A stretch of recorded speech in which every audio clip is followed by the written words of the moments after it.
Well, hello, my paranormal peeps, and welcome back to another Deep Woods Paranormal podcast. My name is Matt Harvey. I am the founder and lead investigator with Deep Woods Paranormal. My wife and I, along with others, investigate everything paranormal in nature. Every week, we will discuss everything from creepy haunted locations to ghosts to Bigfoot, UFOs, Dogman, and other cryptid creatures, and explore all things paranormal in nature. Hey guys, this is Matt with Deep Woods Paranormal. So today we're going to talk about some ghostly things. Right now we have Hurricane barreling down on us, and it's going to be here in the next couple of hours, maybe 24 hours or something like that or less. So we've been kind of getting ready and preparing for the hurricane or tropical storm right now, but it's supposed to be a hurricane. By the time it hits us, it'll probably be a very strong tropical storm. And I think we're going to get quite a bit of rain and some wind and stuff. But yeah, so this will be interesting to see what happens with this. So this podcast might be a little shorter. Again, sorry for the housekeeping, but I just wanted to kind of mention that. So we get asked a lot of questions about ghosts and stuff like that, and haunted objects, haunted dolls, haunted objects. So yeah, we'll cover that today. I've also been asked what's the most haunted locations I've ever been to, and by locations I mean multiples. I would have to say the Woodbine Hotel out in out in Madisonville, excuse me, Texas, has to be my number one. That place was absolutely insane. 8 entities that were intelligent, that could respond to us right away, answer our questions, interact with us, and basically said our names, and just it was a lot of fun actually. Meeting Ezekiel and all those other entities that were at the hotel. I don't know if they're still there. We have not been back to the Woodbine Hotel since after it changed ownership. We went back there and kind of did a real brief investigation. We didn't really get to hit the whole hotel, and we didn't really capture a lot. So we'll see. Hopefully, in the future, we'll get to go back there, and we'll follow with that. Down in Brenham, we had a restaurant that we used to go investigate. I think that place was a very close second. Basically, the half the place burned down in the after the Civil War. The owner died there. It was a firehouse. It was a restaurant. It's been many things, but the building's been around for almost 200 years. So it's just a really active haunted location. We experienced a lot there, full body apparitions and stuff like that. If you're watching on our backup YouTube channel here, I might post that over there soon, and then you guys can see that Smitty's Cafe investigations. We actually investigated there for almost 2 years before, unfortunately, the owner had to move because of a dispute with the ownership or the ownership of the building. So, but great food. If Smitty's Cafe, I think is still open. If you get an opportunity to go out there and Brenham and go have a hamburger or something, please do. It's really good food. And if the owners and everybody are still there, great people. Really enjoyed working with them. So let's see other haunted location I've been to. Queen Mary. I mean, Amanda and I have been through what hundreds of locations, businesses, and stuff like that. Ships, of course. Black Star Canyon is very active. I wouldn't. I'm iffy on calling it haunted, but it is can be very active. I do call it Shadowland because there's a lot of shadows and entities out there that basically like to show themselves, and they do interact with you. Sometimes they'll light up your K2s. Just sometimes get EVPs. Sometimes you'll hear like walking in the gravel next to you. I'll never forget the first time we ever went out there. We didn't have any paranormal gear really. We just had a flashlight and a backpack full of survival gear, some water, disposable camera. We didn't have much. And man, we saw a crap ton that night. And we were walking and we stopped, and you hear like something stopped, and we realized we had stopped walking and stopped walking a couple of seconds after we did. And that was just crazy. I mean, everybody had an experience that night. Even the skeptics became believers on my team that night. So, yeah, we all saw the shadows. We all saw the stuff. We've been warned, and fell in love with that place. So, unfortunately, I don't live in Orange County anymore, so I don't get to go out there as much as I would like to. So, so that's one of my favorite locations, Queen Mary. Like I said, we used to haunt the Queen Mary quite a bit. We were there all the time, like every other weekend, as much as we could be, um, until we got into helping people in their homes. And once we started helping people in their homes, we basically uh, weren't able to go to the Queen Mary as much as we wanted to. We used to go like every couple, 3 or 4 months, but we used to do it between the Whaley House, the Queen Mary, I can't, Black Star Canyon, San Juan Capistrano, down in Old Town San Juan Capistrano. There were so many places we went, but and then we stayed in several haunted, said to be haunted hotels, um, that were basically very very interesting. But we really never had too many crazy experiences. The Queen Mary we did, but other than that, we really didn't have too many crazy experiences. Okay. So, have you ever been touched? Yes, unfortunately, yes. I don't like to be touched. I've never liked to be touched. I always tell them my rules are you're not allowed to touch me. Um, there's some people that are okay with being touched. Um, maybe it's a validation for them that, okay, yes, something's here. But I mean, most of the time it's just been playful. Unfortunately, and I'll talk about this in a minute. Yes, I have had scratches, burns, bites. When you deal with the other side of the paranormal, the darker side of the paranormal, unfortunately, that happens. Let's see.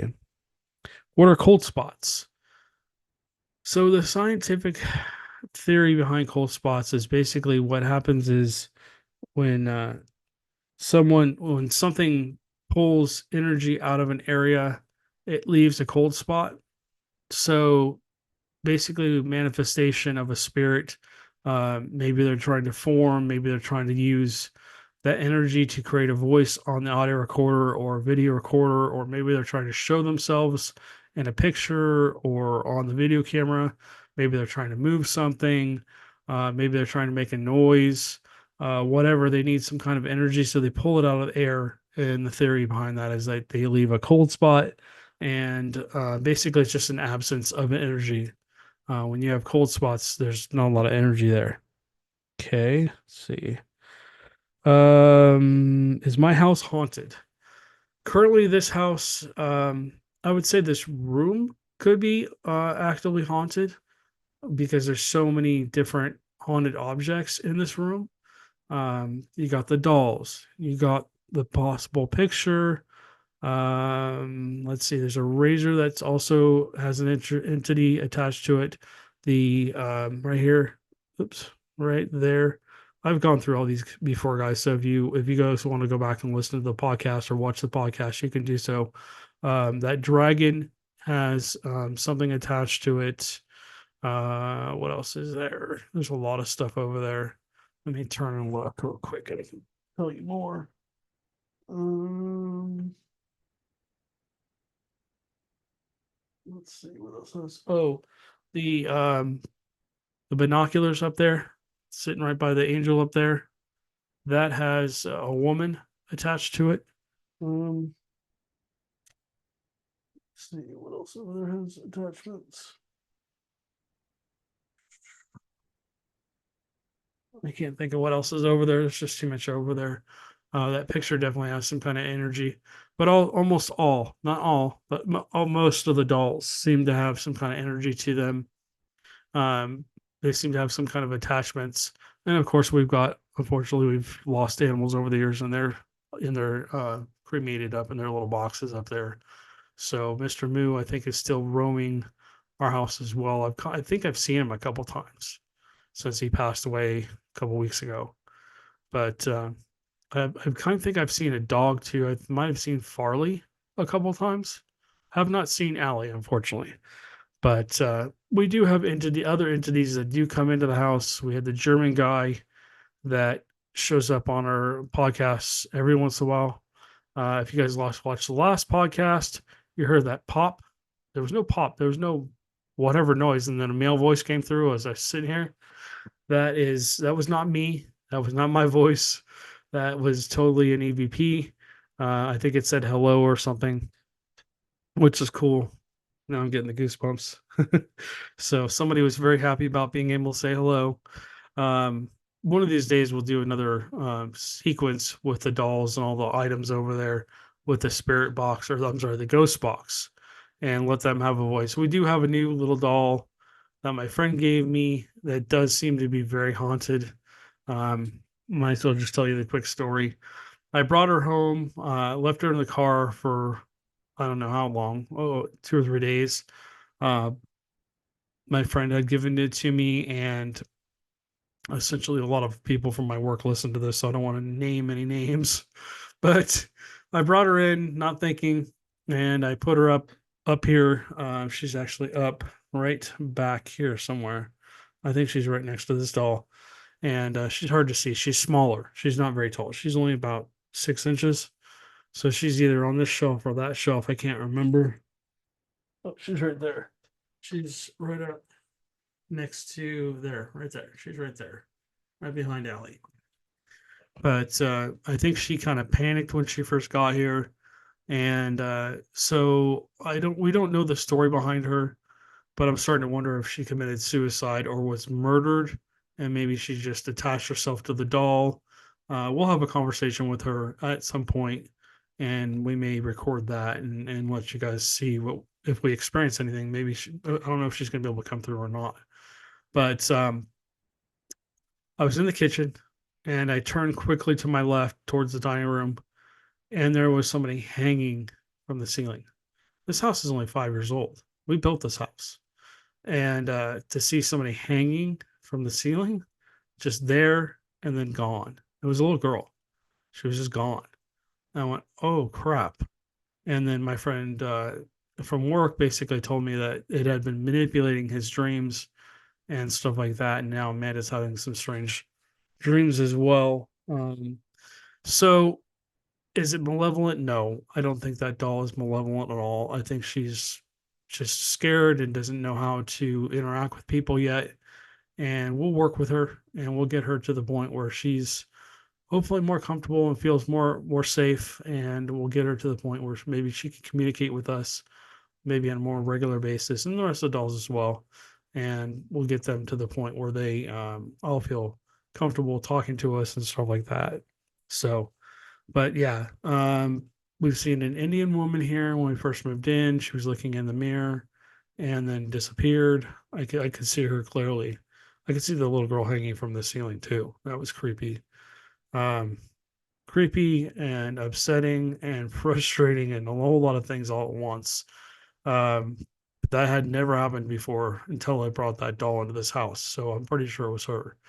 Um, there is negative energy that tries to get in every once in a while, of course, to mess with me, just because of all the cases I've done against them and all the homes I've cleared. And I'll talk about that a little bit more in a second, because that was one of the questions somebody wanted me to answer. Um, but we do have spirits that come through from time to time. I mean, some of the little kids' spirits that are attached to the dolls do come into our room at night, and they kind of walk around at night. I've told them I have specific rules for these dolls and the entities, any of the entities attached to anything in the house. You're not allowed to harm anybody. You're not allowed to um, scare anyone or the animals. You're not allowed to do anything to harm anything, break anything, damage anything, whatever. And I told them that we'll give you a line of communication, and you will have the opportunity to communicate with us and tell us your story and tell us what's going on with you. And if you do need to, we will cross you over. So yeah, I mean, there's just a lot of entities that do come through, and from time to time, We have seen this is a channel where basically I don't want to get into religion or anything like that, but it kind of does go hand in hand with what we do. So I'll kind of generalize. So if you hear me generalize and say positive or negative entities or whatever, this is because I don't want to push anything on anyone. So just understand that this is not a religious channel, but it does the paranormal and religion, especially when you're dealing with ghosts and sometimes with other things, it does go hand in hand with what we do. So I just want to make sure everybody understands that. If you don't believe or you're not religious, that's great. Like I said, positive, negative energy, whatever. If you're a believer, you can take it how please take it as what it's meant to be. You can put whatever religious terms in there you need to put into there. But anyway, sorry to go on a rant. Um, so yeah, we do have all kinds of entities that do come into the house. They come and they go. This place is I would not consider this house haunted. We do have things move on their own, apparitions, voices, sometimes disembodied voices, as you've heard if you've listened to the podcast before. Sometimes I highlight some of the EVPs that come through. Sometimes I leave them just to see if people will comment down below. Hey, did you hear that? At this point in time on the audio clip, there's this. Uh, if you guys are commenting on one of the podcast platforms, because we're on 60 plus platforms, we don't always see your comments. So if you want to email us all of our information, my cell phone number, my email, our website, everything's right there down in the description of whether you're listening to the podcast or you're listening or visually watching the podcast. So you can please, send us a comment that way. If you're on YouTube or Rumble, uh, either channel, go ahead and leave a comment down below. But if you're on any of our audio podcasts, do me a favor, just text me, email me, call me, whatever. We've had a whole bunch of people come through lately and start sharing their stories. And it's been so amazing to hear everybody's stories. Bigfoot, UFOs, alien abductions, Dogman. We've heard a bunch of stuff. It's been really fun to listen to you guys and really interact with you and hear your stories and be able to drop a pin in the location you guys have had the activity. So again, sorry for the rant. I just got to get that out there. Again, please don't be afraid to leave a nice comment, please. Remember this channel is PG rated. We try and keep it for all audiences. So please don't leave negative comments down there. If you want to leave a negative comment, again, my cell phone number's there, my email address is there. Send it to me privately, and I can talk to you about it. But like I said, just keep it positive in the comments if you would. And 99.9% of you guys do that. So we really appreciate that. And we appreciate it when you like and subscribe. So helps us out. Okay. Do animals see dead people? I get this question a lot from people. I believe some do and some don't. Or maybe they're not as bothered. Shorty, the little Doberman looking dog that was just in here. I don't see him anymore. He ran off in the room. He definitely sees people. He freaks out in the middle of the night. He will go hide in the bathroom and won't come out. And he sits there and roo, roo, and he'll wake me up. And I get up and I look around. It's 2 o'clock in the morning. I'm like, I'm tired. I'm trying to sleep when I'm here. I'm like, okay, there's nothing. I don't see anything, but he's telling me there's something here. And so I'll look out into the hallway, into the dining room, and I'll see movement go to the left towards, like the family room area. So yeah, I mean, he does definitely see things. I think Zeus, our littlest or second littlest one, sees them. Tink doesn't seem to be bothered that much. Allie, who unfortunately is gone, she definitely saw dead people. And we'll go talk about that in a minute here because that kind of goes into my next couple questions. Have I ever lived in a haunted house? The house when we lived in Lake Forest had two very strong, maybe actually three very strong entities.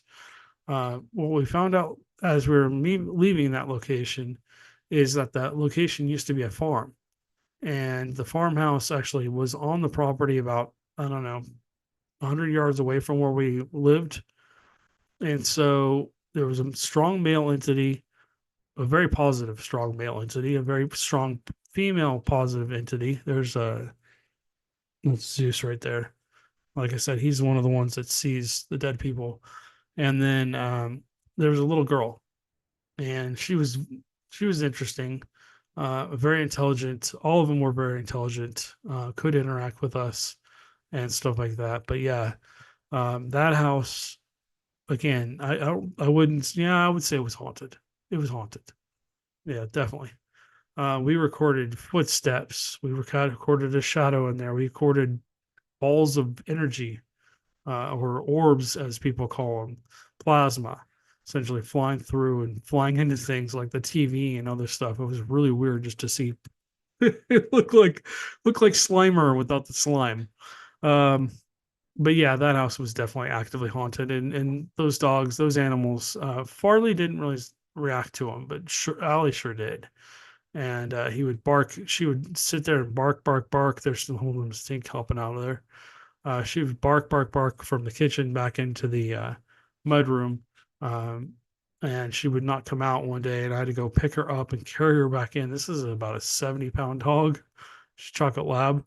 So yeah, I mean, she saw stuff all the time, and she was very happy about it. But Shorty reminds me of Allie a little bit. So I don't know, maybe Shorty's Allie reincarnated. Who knows? Okay. Haunted dolls, explain. Yes, I do collect haunted dolls. I stayed away from them for what, 40 some odd years, and never really collected them until about 3 or 4 years ago. No, it's about 2 years ago, actually. I think I started collecting them, yeah, about 2 years ago. I got my first one and was really interesting and wanted to communicate with her. And then slowly but surely, we started going to garage sales and yard sales and the Goodwills and stuff like that, and then pick them up, and I go, no, she doesn't have any. This doesn't have any energy. And the more I'd kind of pick up different dolls, it was like, oh yeah, yeah, this one has energy, and some of them, unfortunately, they had some negativeness to them, and we don't bring negative things into this house unless it's for an emergency. And at that point in time, that will be put in a very secure location and dealt with in a very secure way so that does not end up doing something that I don't want in this house, because I don't want anything happening to my little guys. That's Mr. Binks up there.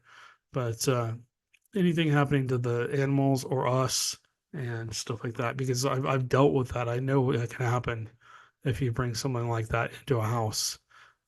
So I've been very careful with all these dolls up here, and I've really screened them. They all seem to be different personalities. Some are nice, some are just kind of laid back, some are just kind of watchful. This one here, oh my gosh, we'll have to bring her down one of these days, and we'll have her. You guys watch her eyes, watch you. It's the creepiest thing. She just seems to be like more of a watcher. She watches everything that goes on. I think she's pretty happy. But there's some other dolls up there that are a little bit more mischievous. Now the Howdy Doody doll is not mischievous. In. He's not even haunted, or it doesn't have an attachment that I know of at this point. But most of the rest of them up there do. So yeah, I don't think I'm gonna collect too many more haunted dolls. I just enjoy them because I think they're kind of interesting. And at this point in my career, I wanted to try something different. When you've done as much as I have, and you've been to so many haunted locations, and you've experienced so many things paranormally, I just wanted something. I wanted to try something new and see. I've heard a lot of people say they've had really good success with haunted dolls, and they've been able to communicate with them and carry on conversations and befriend them and kind of get to know them. And my religious people in here are going, you're nuts, you're crazy, what the hell are you thinking? So yeah, I know, I'm sorry, but I'm gonna get a lot of crazy comments in the comment section down below. Well, so anyways, that goes along with haunted items. I think that razor that old razor has definitely has an attachment. I know that the dragon does. We got that. The gentleman that just passed away, and that's a really cool dragon. I've shown it before. Again, you guys can go back and watch those videos if you don't remember which one I'm talking about. Um, but yeah, I mean, almost all that stuff up there has some kind of attachment. Now, a lot of it doesn't. It's kind of mixed and matched. So the top shelf is not the top shelf. The top shelf is the dolls and the animals. Second shelf down is basically a lot of the haunted items. Excuse me, I can't talk. And the third shelf is definitely haunted items and stuff. So I will get it better. We just ordered some new lighting for under there. I had some lighting for under there that lit up, and unfortunately, they didn't last very long. Unfortunately, we got lights that didn't stay on for very long. Middle of the podcast, they would just go off. But anyways, almost everything on that shelf kind of um, tells my paranormal journey, if you will, starting from like ghost hunters and all that fun stuff. So, okay, have I ever performed an exorcism? Yes, I did. I walked into it not knowing I was going to be doing it. I've talked about this many times before too. Called in a priest to help somebody. Um, was just there mainly going to be an observer and didn't think I was going to participate at all. I'd never really read up on exorcisms or done anything, had anything to do with them. And so the whatever that entity was extremely strong. And I'm pretty sure I know who it was now. But as I was sitting there, I mean, crazy crap. I mean, from the angels appearing behind him to his face turning black to his voice changing to the room going to freezing cold in the middle of the summer to the priest walking out on us because he got scared and handed me by his Bible and said, "Here, just continue to read this and you'll be fine."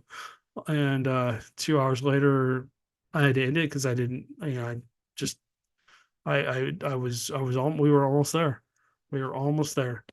And we had to end it. It was just going too crazy. And so essentially we went to finish it off. We were supposed to finish it off, I think, the next night, and then they disappeared. The guy and his girlfriend disappeared. So not sure exactly what happened, but I definitely, while I was doing the exorcism, I definitely had um, visions of things that he had done, and they were not good. I'm not going to go into them, but anyways, yeah, it was the first and last. Hopefully, I will ever have to perform. Maybe in the future, I'll be better prepared, but I don't really like that. Um, After I did that exorcism, oh my gosh, I now have a target on my back. So I'm constantly under attack from things that I can't see. And it's a little scary, but I'm used to it now and I'm more focused, basically more well protected. So they really can't do too much to me. But yeah, they demons do not like me. So do I bless homes? Yes, I do bless homes. I go through and bless them. And if you're in Texas here and you're going, oh my gosh, I need his help and blah blah blah, or I know somebody that needs his help, how much does he charge? How much does all this cost? And what's the fee for doing all this? Guys, we don't charge people. If it's a case where we, have to travel more than about 2 or 3 hours to get to you, we might ask you to help us out with a little bit of gas money or something. Maybe, maybe make us dinner when we get there, or if we stay the night, maybe we make us breakfast or whatever. But we don't charge for our services. Um, we basically just, we're in it for the research, and you know, so I mean, I've been doing this, God, 30 some odd years now, and we've never charged anybody for anything. We've gotten donations from people that wanted to help us, and we were very grateful. Paid for our gas, paid for new equipment, helped us get into locations, stuff like that. But we don't charge for our services, and everybody has, everybody can basically help each other. As I always tell people, just pay it forward. If we help you and you have an opportunity to help somebody else, then please do. So, um, what did I experience as a kid? What got me into the paranormal? Let's see. The This is kind of a tricky question. I didn't really, I didn't really want to get into the paranormal. As a kid, I started out as just seeing spirits like they were you and I. I couldn't tell the difference. I had no idea what was going on. Growing up in a Catholic home with a dad that isn't into the paranormal, isn't into ghosts, didn't really believe. Um, Essentially, it was very hard to explain what was going on, what I was seeing, and yeah. So I don't know when I stopped seeing them as like solid people, but it had to be around my between 6 and 8, and then it basically got to the point where they started antagonizing me and like opening and closing closet doors, pulling pillows out from under my head as I was sleeping, trying to pull me off the bunk bed from the top bunk of the bunk bed. If you've seen the movie Sixth Sense, where he has a sheet fort and some silhouette walks by, that's happened to me. I totally, I totally experienced that. And then cold spots and shadows darting around the room.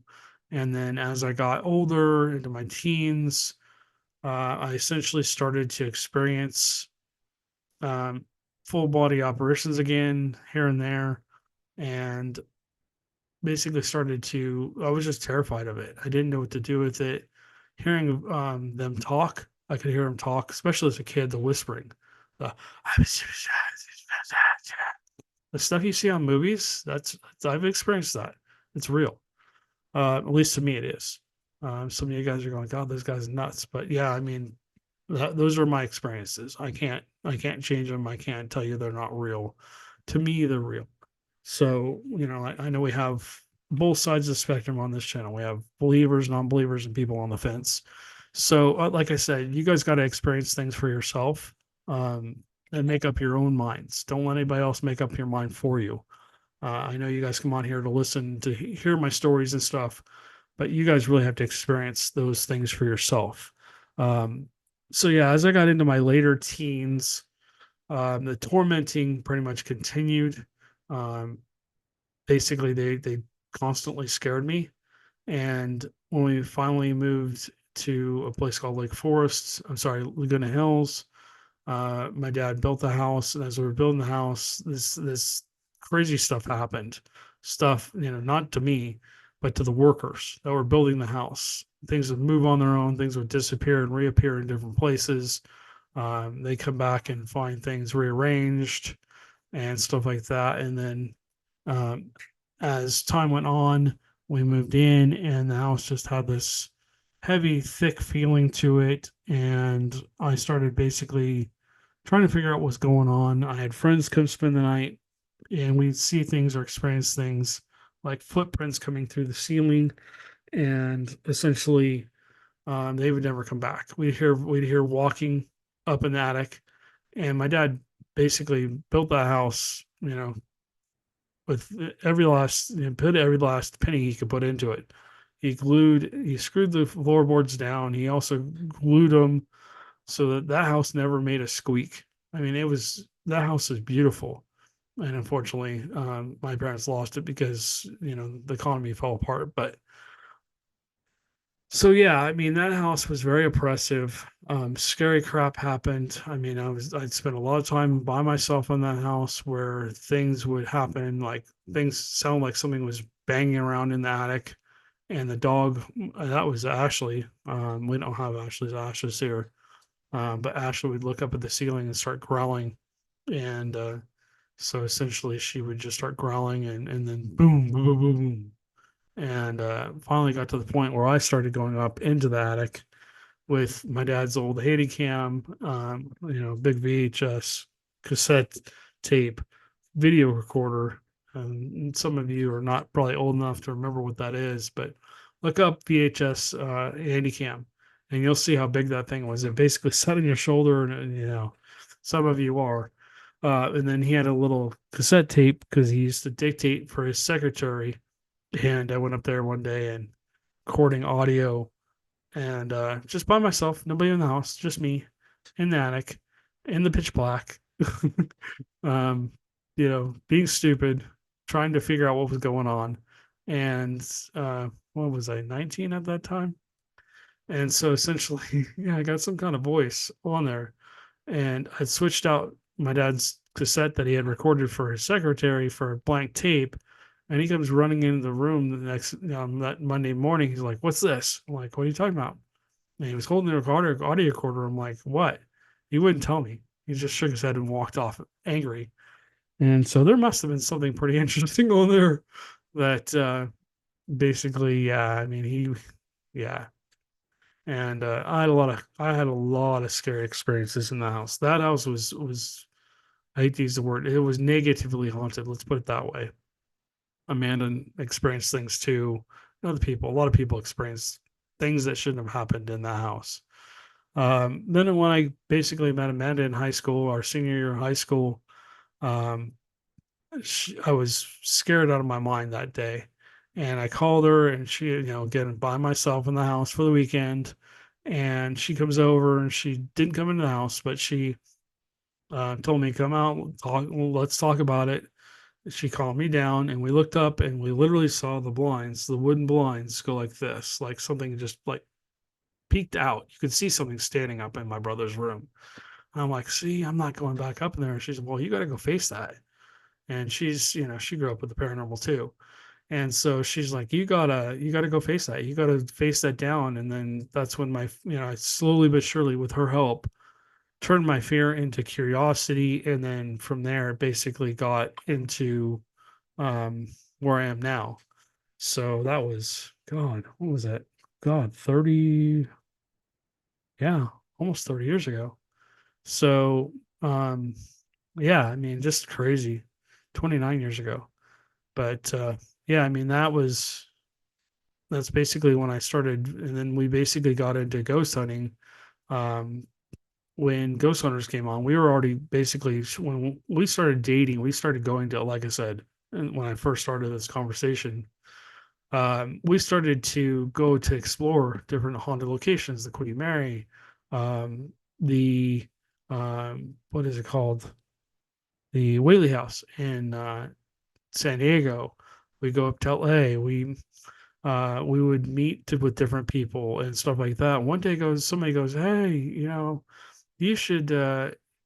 They saw the show Ghost Hunters and they're like, "That's what you do. You should do that." And so I'm like, "Yeah, that's interesting." So I started finding other people that were more interested in becoming. Sorry, I think it's starting to rain. I found more people that were interested in essentially doing what I was doing, ghost hunting, and trying to figure out what was really going on. And the more I did the research, the more I kind of got hooked, and we started helping people in their homes. And we became the California Ghost Hunters, and then we became a TAPS family member team, and then we were just off to the races. 30 people. We had almost 30 people. We had people answering phone calls. We had people. Um, we had three different teams. Sorry, Stinks being loud. Three different teams going out to three different locations on Friday and Saturday nights, and then basically turning around and delivering the evidence, if we had any, back to the clients. And we debunked like 99% of stuff, but we still ended up with some stuff sometimes. And so we helped, thousands of people. And we were just going, going, going. I did that for what, 13, 14 years. And then I just pretty much everybody on my team basically burned out, and I burned out too. So come here, T. Yeah. But yeah, so then basically I went off on my own, started doing tours of Black Star Canyon, San, God, what is it? San Juan Capistrano. We started going up to the Suicide Bridge up in Pasadena and the Grand Canyon Caverns. And then basically I kind of recruited my friend Chris, who had been on a tour with me, to continue with me. And then I gave it to him after that. And then basically we left California after that. But then we moved here and we weren't going to do any of this. and we were going to kind of change our focus mainly to Bigfoot research.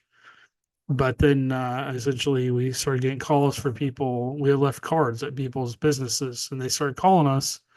And so we went out to check out their location, and sure enough, we came across really cool people, really cool locations, and we got right back into ghost hunting. But we also do a lot of Bigfoot research too, and we do UFO research and stuff like that. So the more I do the research, the more interesting it gets, the more questions I have, and again, especially with Bigfoot and UFOs and stuff like that too. I'm very careful with my UFO research and the cryptid research too, like Dogman and stuff like that. So I've heard a lot of bad stories about Dogman, but who knows? I mean, they could be as docile as Bigfoots. They could just have a bad rap. So anyways, guys, I appreciate you guys listening. I appreciate you liking and subscribing to the channel. God, I can't talk. It's about time to get out of here. So yeah, if you guys want to leave a comment down below, tell us about your story. If you want to come on the channel, please do. Please send me a message. Either text me, email me, call me, go on our website. All this is down below in the description, and let us know. We've had a lot of contact with a lot of you lately, and we're so grateful for you guys that have come forward and told us your stories. It's been a lot of fun to hear you. We were supposed to have someone come on and talk about their alien abduction stories, but unfortunately, I think Big Brother's messing with my computer because I couldn't get her onto our platform for some reason to record the show. So that's why you guys are sitting here listening to me rumble and stuff like that. So, anyways, you guys stay haunted, and hopefully we won't be blown away by this hurricane. And we'll be back with you guys next week. All right, you guys have a good one, and we'll catch you on the next one.